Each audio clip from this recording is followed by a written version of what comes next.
Good evening, everyone. Good evening. I know you all have heard from General McKenzie today, as well as the President, but obviously I wanted to provide the opportunity to answer additional questions from all of you.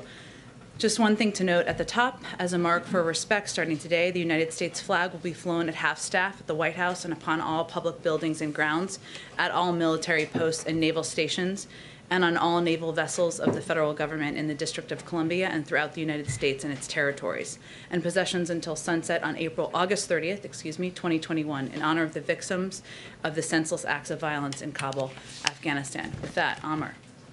Thanks. Just a few minutes ago, one of my colleagues asked a question about what the president would say to Afghans who fear they won't get to leave. The president said getting every single person out can't be guaranteed of anybody.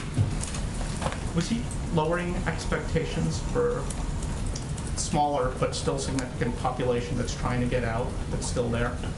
That wasn't his intention, Amr. I think what he was conveying is that at a time where the Taliban is taking over the country, certainly not our preference, as you all know well, it is not going to be possible for every single Afghan, millions potentially, who want to leave Afghanistan to be evacuated. At the same time, I think you also heard the President make clear that there is not an end to our commitment to getting American citizens out, who are not ready to leave, and to getting partners out and those who have served alongside the United States over the last 20 years. And just real quick, on the Taliban, they are in charge of the perimeter.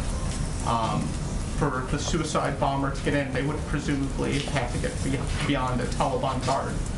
So why isn't the Taliban in part responsible for what happened today?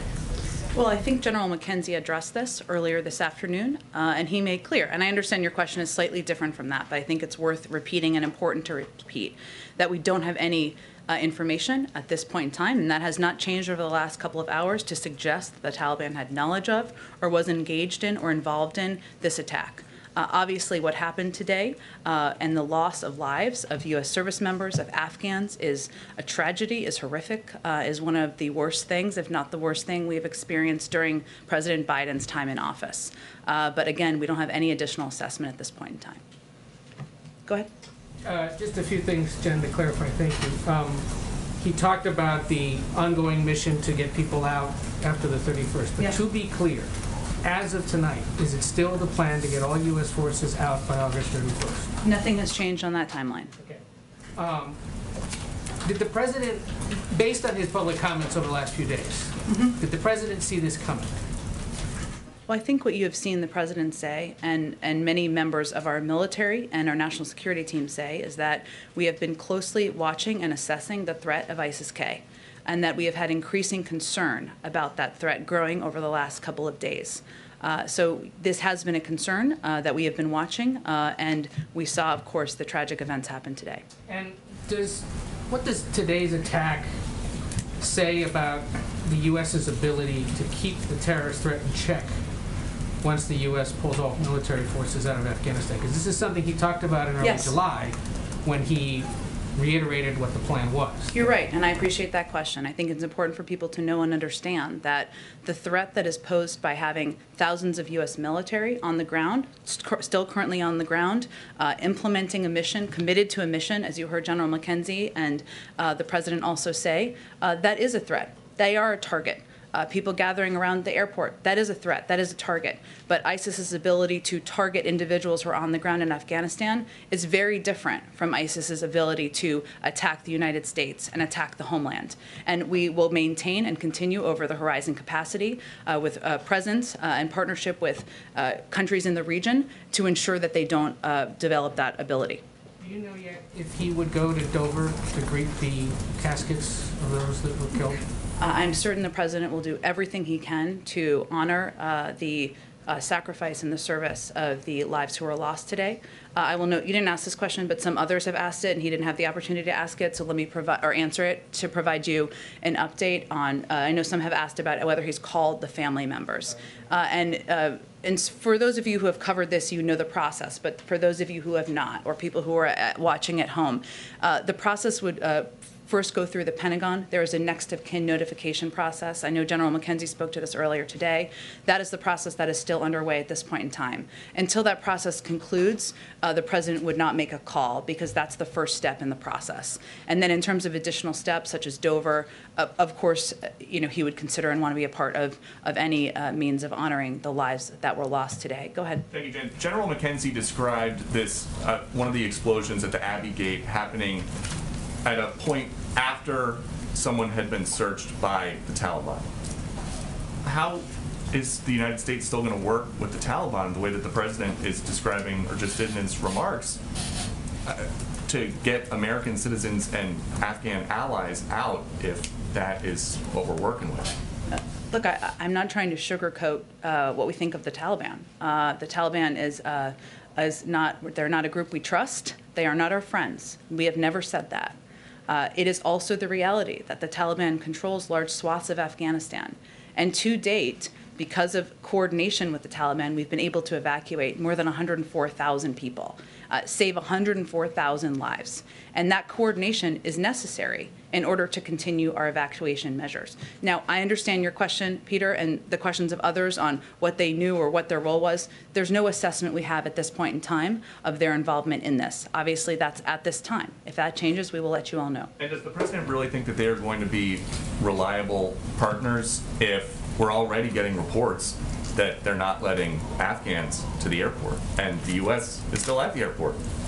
Well, I think you mean after the 31st or moving over the next couple of days? Well, we've heard that it's already happening. So does he think that's going to get Well, better? I'd note also that, as the president just said, more than 7,000 people have been evacuated over the course of the last 12 hours. That is while there was an active attacks that were happening. Those are individuals who were let through gates, who were let onto planes, and got us well over 100,000 people who have been evacuated. Again, this is not about trust. This is not about relying on the Taliban as an equal partner. No one is suggesting that. But because they control large swaths of the country, including a lot of the security perimeters around the airport, we have to coordinate with them in order to get people out. We'll continue to do that. Go ahead. But so one more thing I would say is that we have an enormous amount of leverage. This is our view over time. That includes economic leverage. It includes leverage that we will make clear to the Taliban as it relates to coordination to continue to get American citizens and our partners out. Go ahead. Jen, there have been reports of explosions happening throughout the afternoon in Kabul, or evening now, obviously, and some reporting to indicate that this is the beginning of a process of the U.S. military beginning to destroy equipment on the ground. Can you confirm that that's what's taking place? I would refer you to the U.S. military on specific steps of their retrograde process, which, as we know, would have to take place in advance of a departure. And then in terms of what we've heard from the Pentagon and then the president just articulated, which is his confidence that they have enough troops on the ground at this point to continue to facilitate the mission. I guess the question is, how can that be the case given what we saw today, the tragic loss of life? Doesn't that call for additional troop levels potentially needed, reinforcements needed on the ground? And additionally, what is the concern for the ongoing threat that ISIS-K continues to pose to these efforts? There is an ongoing threat. And every day that our troops are on the ground, they are at risk. And that's a reality. And as you saw the Pentagon brief out earlier today, these were attacks that we had obviously had intelligence in terms of over the last several days of our rising concerns. But I will tell you that as it relates to your first question, Mike, I've been sitting in these meetings as well, and every single meeting the president asked the Pentagon, nearly every meeting before they conclude, is there anything else you need to conclude your mission? Do you need equipment? Do you need troops? Do you need resources? He's asked them that again today as it relates to completing their mission over the next coming days and going after the individuals, the terrorists who killed service members today as well. Go ahead. Thank you, Jen. You just noted you were in some of these meetings today. Was there ever a point where the president was reconsidering this deadline of having all U.S. forces out by August 31st? No, and here's why. The president relies on the advice of his military commanders, and they continue to believe that it is essential to get out by the 31st. That is their advice. And there are several reasons for that. One is the ongoing threats. And the second is that we want to be able to have the ability to get individuals out who have been partners of ours after the 31st. And they believe the best way to do that is to stay on that timeline at this point in time. And does the White House still anticipate that those flights of mass evacuations will end before the actual 31st? I'm not going to get into an operational timeline of when the last evacuation flight will be, and I don't expect the Department of Defense will do that either. We will let you know, as we have twice a day, as we have updated numbers. One more question. Is there an alternative plan being discussed for how to get these people who are seeking to leave to the airport, given it is potentially perilous to go and wait outside the gates right now to get in? There are a range of operations and operational approaches that our commanders and military on the ground have been utilizing over the course of several days, if not more. I'm not going to outline those from here, but that is why they're in touch with American citizens, why they're in touch with partners we're working to evacuate, to get them safely to the airport and evacuated at the appropriate time. Go ahead. Is it your opinion that the president has the authority he needs from Congress or wherever else to continue operations beyond August 31st? He kind of talked about pursuing ISIS-K wherever, whenever he needs to.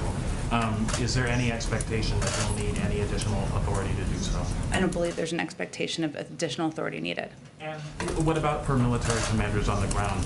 Will they need to come back in order to conduct counterterrorism operations, in order to do anything of the sort? Well, again, as the president just said in his remarks a little while ago, he's asked them to draw up plans. The president I don't think he could have been more clear about the fact that he believes we will not forgive, we will not forget, and we will hunt down these terrorists and kill them wherever they are. He's asked them to draw up plans. Whatever they need for those plans, he is committed to delivering on, but I don't have anything to outline for you today on that. And is it possible to do that with no military troops, no military bases in the surrounding countries around Afghanistan? Again, I would note for you, Trevor, as you know, you've covered these issues quite closely. We have a range of counterterrorism capacities in a number of countries around the world where we don't have military bases. Obviously, I'm not going to outline what their approach would be from the military. I will leave that to them to take and leave it to them to outline anything on their timeline. Go ahead. Jen, you mentioned about the increasing concerns about this terror threat. The president just 2 days ago said each day of operations brings added risk to our troops. Today we saw the deadly consequences of that. If the risk grows tomorrow and keeps growing the next day and beyond that, how should Americans feel about this operation continuing right now for the coming days? Well, I would say first, you heard General McKenzie convey clearly that they had every intention of continuing this evacuation mission over the coming days, and that they plan for incidents of these kind, to the degree that they can. They have every intention to continue. The president has regular consultations every day, multiple times a day on days like this, about how they see the circumstance on the ground. But that is our expectation at this point in time, that it will absolutely continue over the coming days. And can you give us some details about how the president spent his day? He was Sure. scheduled to get briefed in the 9 o'clock hour by his national security team, and that's when the first reports were coming in of this. Walk us through what he did over those coming hours, just some color behind the scenes today. Sure. For people who are watching, color means additional details of what he was up to. I will say, Karen, that the initial reports of the attacks came in as members of his national security team were gathering in the Situation Room for a regular meeting with the president. So they were just gathering and sitting down. So those and gathering in the room, those initial reports came in at that time. As the president arrived in the Situation Room, one of the first updates he received, of course, was about the attacks on the ground in Kabul. This was a developing situation, as it has been through the course of the day, and through the course of his briefing with his national security team this morning. His commanders on the ground also and in the region gave regular updates as they learned more information. Once he left the Situation Room, those updates proceeded through the course of the day.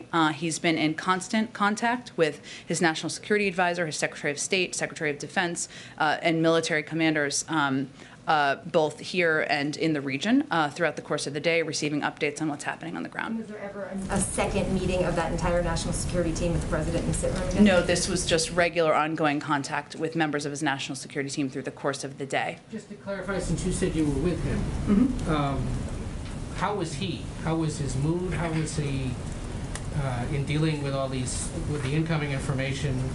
How was he in asking the questions of military commanders and such? Well, I would say that anyone who's watched the president up close, which is most of you, knows that the putting the lives of servicemen and women at risk and those decisions that you have to make as Commander-in-Chief weigh heavily on him. And as I noted a few minutes ago, any day where you lose service members is maybe the worst day of your presidency. And hopefully there's not more. But we are certainly early in the presidency at this point in time. So I would say, he was somber. And as he said today, outraged at these terrorists taking the lives of service members. And he wanted to make clear to the public, he wanted to have all the information that he could before he spoke to the American people so he could convey exactly what we knew at the point in time where he addressed the public. And he has wanted very detailed updates of exactly what we know about what is happening on the ground. And that is why he's been in constant contact with members of his national security team. Sorry, just quickly, can you confirm the reports that it is now 13 U.S. service members who have died? I would leave that to the Department of Defense to confirm any additional casualties. Go ahead. Thanks, Jen. You talked about the ongoing threats earlier. We heard from General McKenzie talking about, this, quote, extremely active threat streams. But how would you sum up right now the level of confidence that the administration has that there won't be another attack like this before the completion of this evacuation mission? I can't give you that assessment. As I think our national security team has said, members of our national security team, these are ongoing threats. We are watching them closely, but I can't give you that assessment from here. Go ahead. Can you speak a little bit to what the impact on flights has been? You've been touting U.S. and coalition flights, but this attack has slowed some of those flights from coalition partners. Other countries are now out. Does this restrict bandwidth that you thought you would have for the next 5 days to get people out? Are fewer Americans and Afghan allies, SIVs, et cetera, going to get out because of this attack?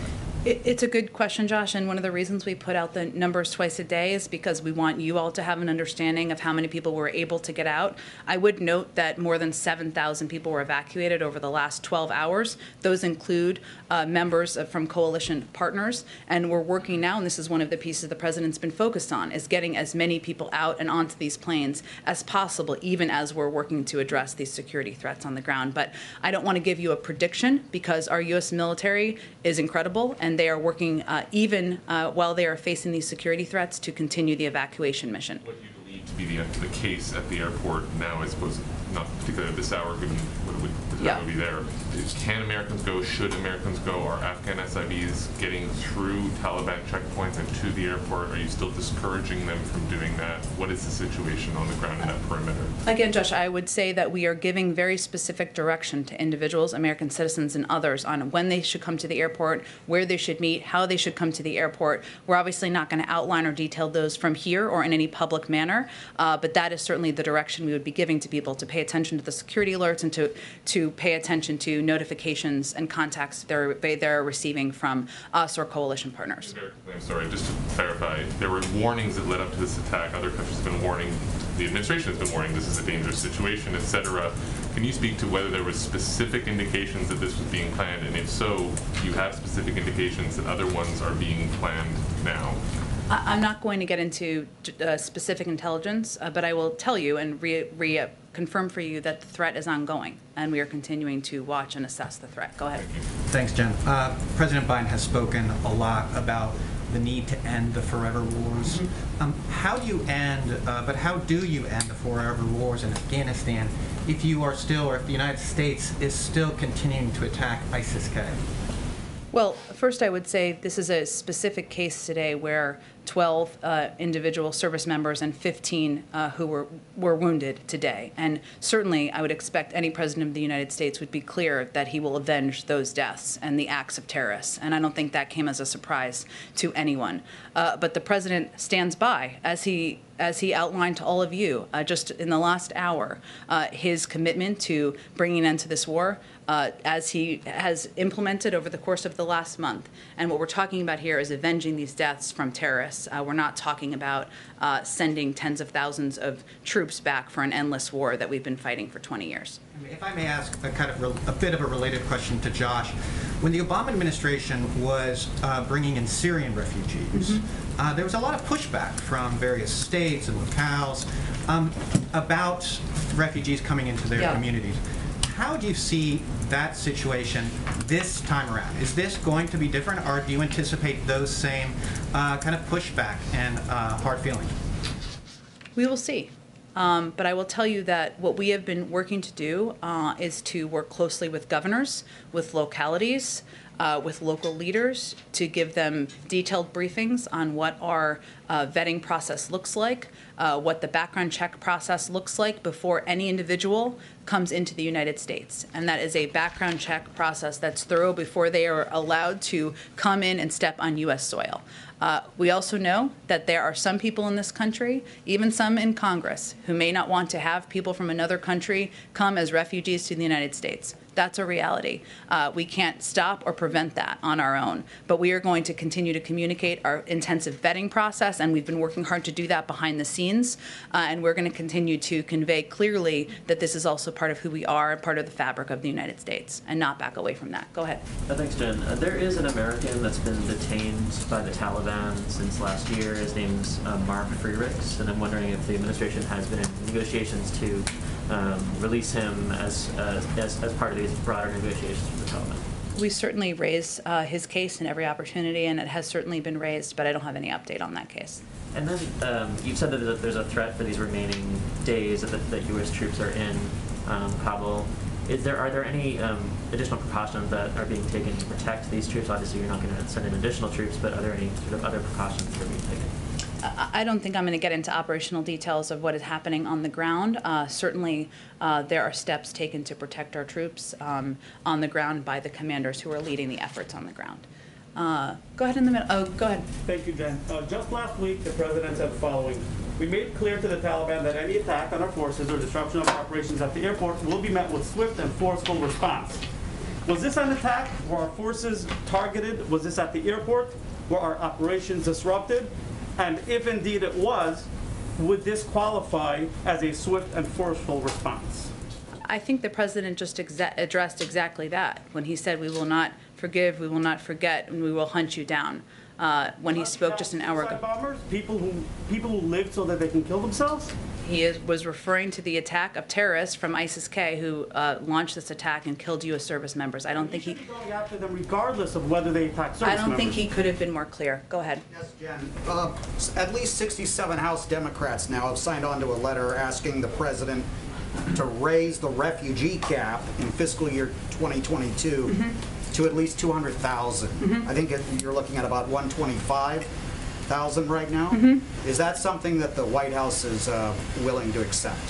I have not talked to the president about this specific question. What I will tell you is that what we are trying to do is get our muscles working again, both in our systems and the incredible refugee groups that are working on welcoming refugees from around the country and working on getting our vetting processes and systems around the world that need to be in good shape in order to welcome refugees, to get as many as we can. But I have not had a conversation with him about raising the cap beyond the 125. As you said, I'm happy to do that. Go ahead, Eli. Given that Kabul has been the only departure point in the country, I wonder if the administration knows how many of the American citizens left, green card holders, SIVs, that are in the country still are outside of Kabul, and if there have been or may be in the future efforts to go out and rescue people from those more far-flung places. Yes. On your latter question, I'm not going to get into more details and will continue to be. On your former question, the vast majority are within the Kabul vicinity. But as the State Department provided an update a little bit earlier today, but I know there's been a lot happening today, so let me just reiterate a couple of these numbers. Of the 1,500 that they briefed on yesterday, roughly 500 have been evacuated. And so we're talking about roughly an additional 1,000 that we believe remain in Afghanistan. The vast majority, over 2/3, informed us they were taking steps to leave, and we are in touch with. That is what we are working through and what we are focused on every single day. And so just to be clear, you're saying that those missions, even if you have to be vague about it, they have taken place at times? I'm not confirming if they have or haven't. I'm just going to convey to you, I'll leave that to the Department of Defense. What I will tell you is that we are committed to getting American citizens home and out of Afghanistan should they want to leave. And that includes people around the country. Go ahead. Thanks, Jen. Earlier today, General McKenzie said that right now they are focused on other active threats to U.S. service members there on the ground. Are all the threats the U.S. is currently facing from ISIS-K? Are there other groups that may be bad actors? I'm just not going to detail additional information about ongoing live threats. And do we know if the president still feels as though the chaos and the violence that we've seen there on the ground in Kabul was all unavoidable, even at this point? You mean from about 11 days ago? Yes. Well, I would say, and I've spoken to this a few times. If we go back to 11 days ago, if that is your specific question, we certainly didn't anticipate that the leadership, the Afghan government, would leave in the manner or would topple in the manner and the timeline that they did, or that the Afghan National Security Forces would cease to protect the airport and parts of Kabul. That is not what we anticipated in that timeline. That is true. What I will say and reiterate again is that within 24 to 48 hours, we had secured the airport, and since then we've evacuated more than 104,000 people. Thank you. Go ahead. How would you describe the relationship right now with the Taliban in light of the attack, and are they still helping out with security, or what's their relationship right now? Again, this is not a friendship or a relationship where there is trust. It's based on trust, but we are continuing to coordinate to move American citizens, to move Afghan partners and our allies out. And the fact that we have evacuated 7,000 people in the last 12 or 13 hours now is evidence of that. Go ahead. Thanks, Jen. So 2 Republican senators so far have called on the president to resign over the attacks in Afghanistan today. What's the White House's response to that? I would say first, this is a day where U.S. service members, 12 of them, lost their lives at the hands of terrorists. It's not a day for politics, and we would expect that any American, whether they're elected or not, would stand with us in our commitment to going after and fighting and killing those terrorists wherever they live, and to honoring the memory of service members, and that's what this day is for. Go ahead. Hi, thank you. Yesterday, when I was leaving the White House, I spoke to a group of men at the White House gate who said that they were service members here in America in our armed forces, various branches.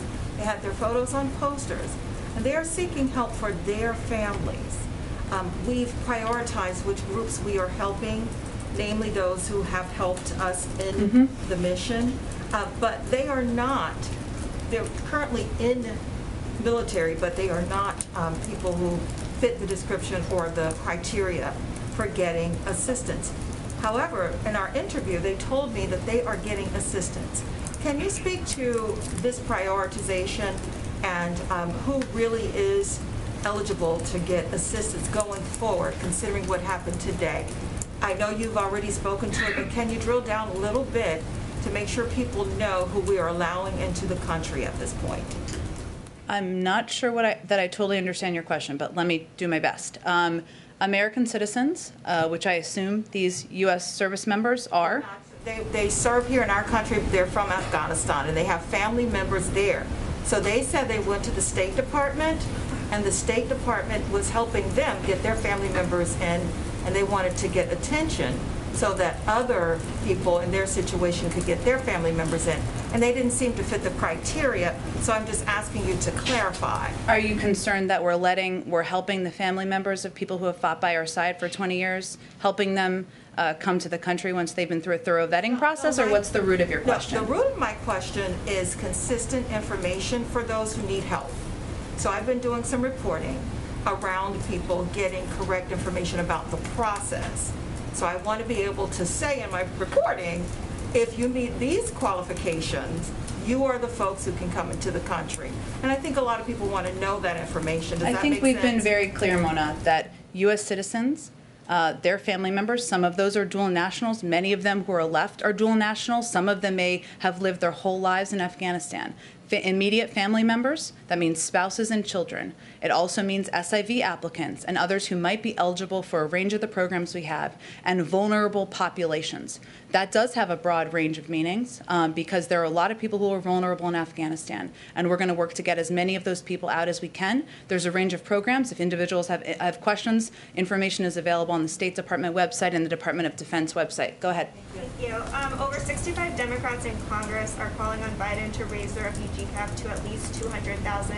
I think I just answered this question. Oh, sorry. Okay. And then the president had cited intelligence data earlier in the speech that ISIS-K would be planning attacks on U.S. personnel for quite some time, and that was in part why he was trying to get everyone evacuated by August 31st. But if that was the case, then why did the administration make the decision in late July to not do more rapid early evacuations on military aircraft? Well, first I would say that we have, over the course of the last 11 days, evacuated more than 100,000 people. And that is a credit to the U.S. military and the men and women who are serving, who have been able to conduct and oversee this operation and done it at great risk. And that was an operation that began, again, just 2 weeks ago. Before that time, we'd also evacuated a number of people. I can't speak to what the difference of the ISIS threat would have been, but obviously that has been increasing over time, which we have spoken quite publicly about. Go ahead. Thank you very much. Despite the lack of true trust that you and the President and everyone is highlighting in this relationship with the Taliban, which is understandable, having said that, there's been a remarkable level of cooperation. I mean, something no one would ever possibly have imagined, whatever, even a month ago. And as the President was saying, it's actually ongoing now, despite the incident. They're, kind of helping, try and deal with this. Given that, after the 31st, is it actually conceivable that there could be some kind of longer-term relationship on the mutual interests that the President talks about, security, humanitarian aid, and whether you call it recognition or not, you're basically working alongside the Taliban authorities in Afghanistan long-term? Well, I would say first that we will continue to work to get people out of Afghanistan even after the 31st, and we will need to coordinate with the Taliban in order to do that. I'm not going to label that a partnership or anything other than continued coordination. And we, again, believe we have a great deal of leverage in order to implement that commitment. On other issues, beyond the evacuations, let's say that gets done, hopefully it is done. Mm-hmm. But there's going to be all sorts of other things. There's going to be the security, the terrorism, the humanitarian, from their point of view, the humanitarian aid. Could you see this kind of mutual interests agenda continuing with them? I don't want to get ahead of where we are. Obviously, we are committed to continuing to deliver humanitarian assistance to the people of Afghanistan. There are a range of international partners who are committed to doing the same thing. The United Nations also will continue to have a presence on the ground, which will be a mechanism for delivering a great deal of that assistance. And I would just reiterate again, we would need to have a continued coordination in order to continue to get people out and evacuate them, as we are going to plan to do after the 31st. Go ahead. Oh, go ahead, Shelby. Thanks. I just have two for you. This morning, Kirby tweeted that the evacuation operations in Kabul won't be wrapping up in 36 hours, and that they'll be evacuating as many people as they can until the end of the mission. What does the administration define the end of the mission as? Is it the 31st, or is it once we evacuate everyone that the administration has promised to get out? The end of this mission, yes, the 31st. But our commitment to getting American citizens out who may not be ready to depart continues. There is no deadline on. There's no end of that timeline, I should say, to getting our Afghan partners out. And I think he put out that tweet. John Kirby, as the Pentagon spokesperson, put out that tweet because there was a great deal of reporting that was inaccurate, that we were ending evacuation flights tomorrow, and that is not accurate. And then just one more. The president promised earlier that they'll continue to get any American who wishes to get out of Afghanistan out even after the 31st. How is the administration going to ensure the safe evacuation for U.S. citizens without troop presence when, even with troop presence, we just saw this attack happen?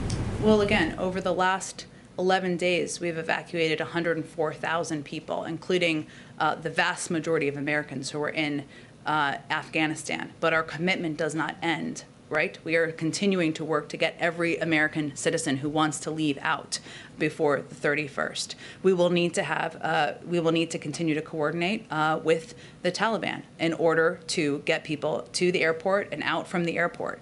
Those operational details and discussions are ongoing, and as we have more to report to all of you, we will provide that information. Go ahead. Thank you, Jen. Moments ago, you said that the commitment doesn't end at the end of the month, and that despite August 31st, the commitment remains. During his remarks moments ago, the president said that we were going to try and get, quote, as many people out as we can. Is he trying to prepare the American public for a sort of harsh reality that some Americans might still be left on the ground there when we leave? There are some Americans who may not have decided to leave by the 31st. That is possible. Many of these Americans who remain are dual citizens. They may have extended family members, 20 family members, 30 family members, others who they want to bring with them, and they're not ready to make that decision yet. Our commitment to them does not end. We will continue to work to get them out. But his objective and focus and laser focus, which he asked for many updates a day on, is getting every American who wants to leave out now in the next few days. That is what our U.S. military is working to deliver on. Jen, Go ahead. A quick follow-up to that. What are those Americans supposed to do on September 1st? We have been reaching out, in touch with every single American who has reached out to us and we have contact for via phone, email, text, WhatsApp. That will continue. That will continue. But our focus right now is on getting every single American who wants to leave out in advance of the 31st. Jen? Go ahead. Jen. Jen, given that you had intelligence about the attack, even as I understand it, down to the very gate, but weren't able to stop it, what hope do you have of thwarting further attacks that the President told us just now, and I quote, were inevitable? And if not, isn't the decision to stay potentially the wrong one, is my first question. I got a quick follow-up. Sure. Well, I would say first that General McKenzie spoke to this earlier today, our version of this question, which is a very good question. And what he conveyed clearly is that they are committed, our U.S. military is committed to continuing the mission despite the fact that there are daily risks and despite the fact that there are ongoing threats. That speaks to their courage, that speaks to their commitment and their service to this country. Obviously, anything they need, anything that the national security team needs, our military commanders on the ground need to thwart, to prevent these attacks, to go after terrorists, they will be granted. But I'm not going to get into more details than that. And just secondly, you mentioned earlier, I think in an answer to Caitlin, that there were other operations or methods of getting Americans to the airport, particularly given what's happened today. What will you do for the thousands or tens of thousands of Afghans with and without visa papers who were finding it impossible to get to the airport prior to the attacks today and who will now be presumably even more full of fear and confusion as to how they can possibly get out? What do you say to them? We are also in touch with many, many of them, and we are giving them clear instructions on where to meet, when to come to the airport, how they can get out and evacuated from the country. We are also mindful in providing security threats when warranted, as we did last night, to prevent a large gathering that would be a greater attraction to terrorist threats. But we are, for individuals who are eligible for our programs, whether they are SAV programs, P1, P2 programs, other vulnerable Afghans, we are continuing to work to get as many out as we can, and we will continue to work with our partners and allies to continue to get them out. Go ahead. Can I follow up on that? It seems like right now Americans and Afghan allies still in Afghanistan are facing two choices. Either they stay where they are and risk being hunted down by the Taliban, or they try to get to the airport and risk being blown up by ISIS. How does this evacuation mission continue without evacuees risking their lives? We are in direct contact with every American citizen we have contact information for. Email, phone, text, WhatsApp, and we are working with each of them and their families on an individual basis on how to get them evacuated to the airport and evacuated. That's the process. I'm not going to get into more details about how that works because it's not in their interests. It's not in the security interests of our troops or the individuals we're trying to work to get evacuated. Go ahead all the way in the back, pink shirt, yeah. Has Joe Biden spoken with any foreign leader after the attacks in Kabul? Today, I will have to check on that for you. That's a great question. I'm not sure he has today, but I will check on that for you. And as you all know, he's going to be meeting with the Prime Minister of Israel tomorrow. Okay, thank you, everyone. Does the President report having Secretary Austin focus on a stand down to address extremism in the military, or Mark Milley saying that the greatest threat to democracy in our country was people who believe in election fraud? Given this,